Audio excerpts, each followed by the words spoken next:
Hey, I'm Dr. Hannah, and I'm going to talk about Thanksgiving. For many of you who were diagnosed this year, this is your very first Thanksgiving with type 1 diabetes. And I can imagine, and I remember it feeling overwhelming.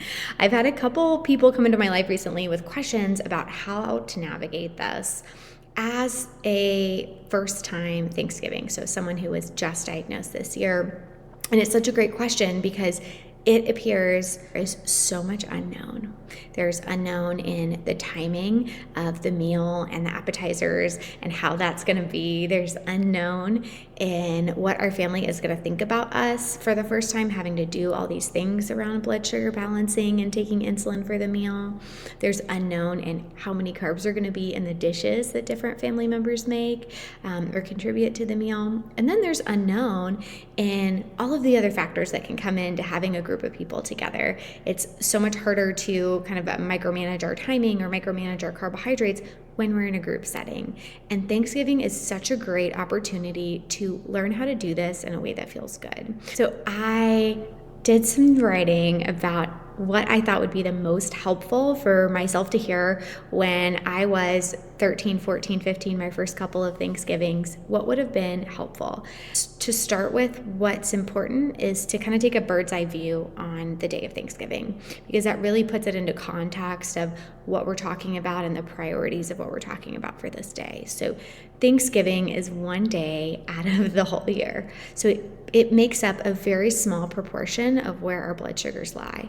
And it makes up a small proportion of how our overall blood sugar control will be. I believe, and what's worked for me to create kind of a healthy, happy life with type 1 diabetes is what I've learned in my day-to-day habits, my routine at home, the way I think about things at home, the way I set things up. That's what works for me.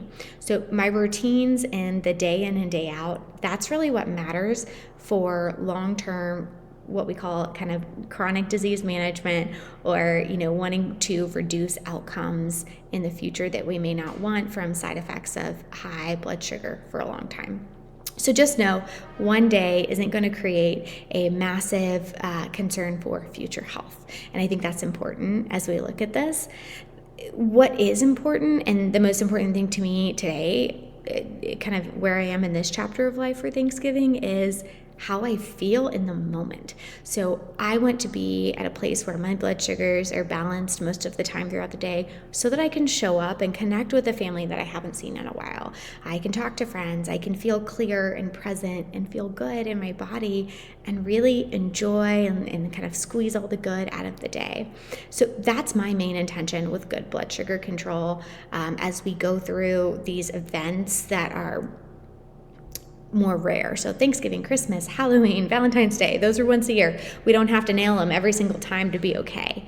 And so just remembering that it's okay if your blood sugars aren't perfect the whole day of Thanksgiving. Most people's probably won't be with type 1 diabetes, but what is important, in my opinion, is that you feel good and you feel empowered about it as you go through it, and that you're learning. You're trying things and you're learning things. So that's kind of the big main intention here.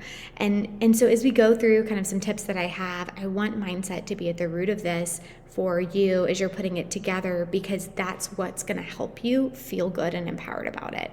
Because frankly, and I've done this, if we have a complete flat blood sugar, perfect line that might match someone who is very metabolically healthy without type 1 diabetes throughout Thanksgiving Day, but we go through it feeling so different than our whole family. We feel so restricted. We feel sad for ourselves because we couldn't eat certain things, or we had to wait and not eat with the group because we were waiting for our insulin to kick in, or we didn't let ourselves try our favorite dish that we love every year because we weren't sure about the carbohydrates. If we're going into it with a mindset that's really harsh and we get upset with ourselves about outcomes, even if our blood sugars are perfect, we're not going to feel good at the end of the day. I've been there. I've done that. I've created those Thanksgivings for myself. And in my opinion, what feels best is going in with the mindset that I'm going to do my very best here. I'm going to use all of the tools that I know for myself today, what I've learned from my physician, what I've learned on my own experimentation.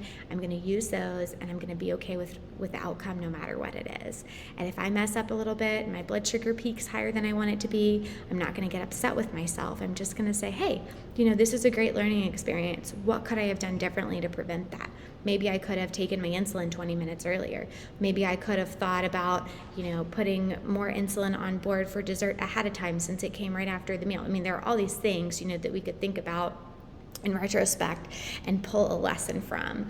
So really thinking about that, thinking about the mindset as we go into it is number one. The big question though is how does this even work if we think about it? I can say with my family, most of the time we will put out a bunch of appetizers a couple hours before the meal, and everyone's talking and connecting and grazing on the appetizers, and then we'll sit down to eat a big meal, and then we'll hang out for a little while, and at some point we'll have dessert. And I've learned going to other people's Thanksgivings, we go to my boyfriend's family's Thanksgiving, they do it differently. They don't do the appetizers for a long time before the food. So just kind of trying to predict the meal timing or the appetizer timing can be helpful. And it may be different for you every year, or maybe a new Thanksgiving you haven't experienced before. So talking to the main host of Thanksgiving can be helpful. And you could just say, hey, Aunt Susie, I am wanting to take my medicine about 30 minutes before we eat for Thanksgiving meal. Would you mind giving me a heads up when that might be as we get closer, so that I can, think about it and plan ahead? That usually goes over pretty well. People love to help you, especially if this is something new. If they know that there's something they can do that would be useful and helpful to support you through this, often people would love to do that. So don't be afraid to ask for help, ask questions about timing. I personally don't go around to every dish that I want to eat and question the person who made it on the ingredients and try to count carbohydrates and divide out by the serving size and make sure no one else, takes the last piece because I already bowled for it. I don't do any of that. What I've learned to do is really do my best estimate on carbohydrates. And a trick that I've learned for meals like this, especially with the appetizer grazing situation, is I will often estimate how many carbohydrates I know I am going to eat. Now, this is a guess, right? I'm eyeballing the food. I'm not adding it up. I'm doing my very best on this day, especially with a lot of these things that are made with a lot of different ingredients. It can be hard to know exactly, did they use almond flour, regular flour, those kind of things. So I will do my best guess on what it is that I'm going to be eating. And I might say, I don't know if this is 60 carbs or 75 grams of carbs, probably somewhere in there. I could be off by 30 carbs. I don't know exactly. But I have a feeling I'm going to eat at least 50 carbs at this meal. Or I'm going to eat at least 50 carbs of appetizers. And so what I'll do is I will take the amount of insulin ahead of time. So my pre-bolus for me, which is about 20 minutes, and this is something that is ideal to work out with your physician if you haven't already. But I know for me it takes about 20 minutes before my insulin starts kicking in typically. So I would say if I'm going to eat at least 50 carbs at this meal, I'm going to take insulin for that. And if I end up eating more, then I'll take more insulin later. And that really helps me. So that way I know that I've got at least enough insulin on board to start working at getting those carbs out of my bloodstream, so that we're kind of moving in the right direction. Then what I'll do is I will watch my graph. Not excessively, right? My intention is to be connecting in the moment with family and friends, but I will keep an eye on my graph more so than I may after a typical meal because I'm doing it a little bit differently. And then what I'll do is say, oh, wow, it looks like I'm spiking faster than I want to. I'll come up with an intervention for myself. It might be taking more insulin, which is typically what it looks like. Sometimes if I think maybe I've missed it a little bit and it's not I'm slowly rising higher than I would like to be doing, I will recruit family members to go on a walk with me, if the timing works out between meals or family events. Not a long walk, I'm talking like a 15-minute neighborhood slow dog walk, but that helps. I know that if I can start moving after a big meal, that can help me to increase my insulin sensitivity, essentially make my insulin work a little bit better, and that can help to bring things down. So those are things that I do. I do my best estimate of carbs at Thanksgiving because that's really tricky. I bolus for at least what I know I'm going to eat. I'll add more insulin on if I end up eating more carbohydrates so that all my carbs are covered. And I'll do things like hydration, movement, more insulin, depending on what happens for my graph. The nice thing about Thanksgiving, or in the setting that we have it, is that if I over bolus, I am surrounded by food and people. So it's a really safe place to know that I need more food. So if you've got a low alarm, that's coming in, you can say, okay, there's a lot to choose from here, and often desserts at Thanksgiving. So that's typically a faster sugar option. So that's great. I think that's really helpful for me, is to know, okay, maybe over bolusing today would work out better than under bolusing, because if I'm running a little bit high, that's going to be harder for me to come down. It's going to take longer for me to come down. I know I'm going to be eating more frequently than normal. So, I have time to if it's taking a while, that's not going to be ideal. If I run low and I eat dessert a little bit early, or I have a little glass of cider, like an apple cider between, to bump my blood sugar up because I overbolused, that's okay. That usually works out for me in the setting that I'm in. It's sometimes harder to do if you're at someone's house where you feel like you can't ask for things between meals, but that's part of learning, to live with type 1 diabetes is really learning how to advocate for your needs in a way that feels empowering and doesn't feel intrusive. So those would be my biggest tips. I think that what is also helpful as we're kind of looking at this as a whole is just understanding that when we're eating more calories, when we've got more fat coming in with our carbohydrates, often what we see is that it will increase our insulin resistance a little bit. Sometimes we'll need more carbohydrate or we'll need more insulin to cover those carbohydrates. Another thing that I think is worth addressing here and important is that this may be the first time that you've seen some family members with this new diagnosis of type 1 diabetes, and that can be hard, just figuring out, how am I going to explain this to them? How am I going to say this in a way where it feels good? And I think that the core to this, and I talk about it in a different video, is that if we feel okay about it within ourselves, it's a lot easier to explain it in a way that projects it's going to be okay to people who love us. That took a long time for me. I think it takes practice, to really learn that, and in practice, honestly, to figure out how to feel that within yourself. But if you're able to go into your family event with an intention of how you're going to talk about it, sometimes that can be nice too. Anytime we're at kind of a big annual event, often we'll talk about things that have happened previously, so the chances of it coming up are probably pretty high if you're open to talking about it. One thing that I found through trial and error is that if we are upset about it, if we're, woe is me, this sucks so much that it happened to me, then it can become like we feel sorry for you conversation. And that doesn't always feel empowering.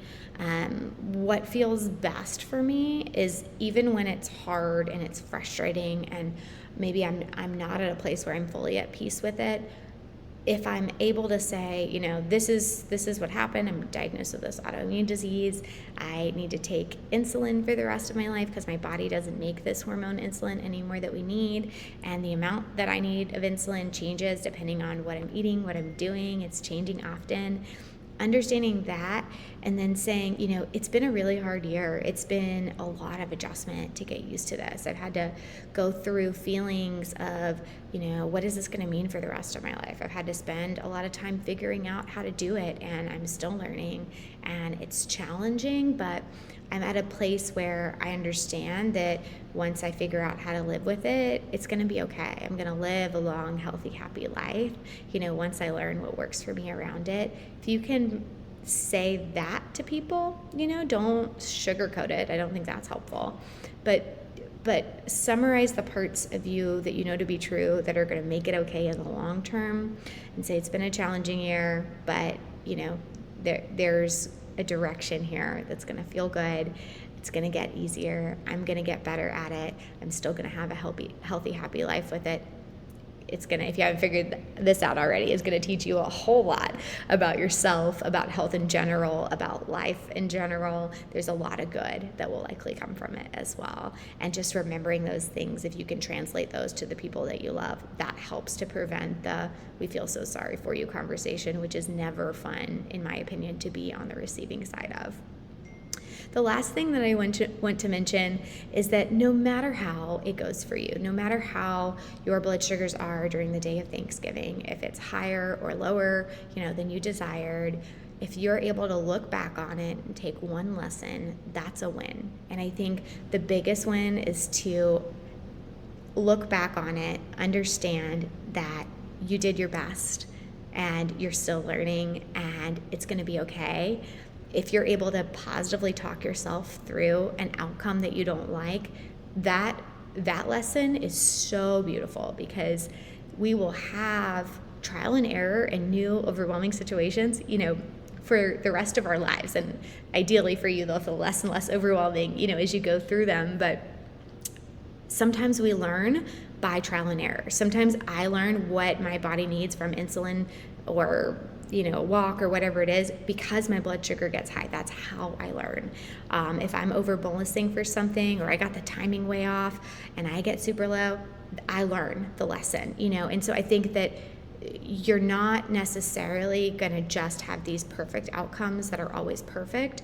You're going to have these highs and lows, you're going to get that roller coaster, and that's what's going to teach you how to flatten it out over time. So just, if you have an outcome you don't like and you can positively talk yourself through it, that's a win. That would be an amazing intention that I wish I had set for myself as one of my first years going through Thanksgiving. So I hope this helps. If you're interested in more videos like this, please hit subscribe, and I'd love to see you around.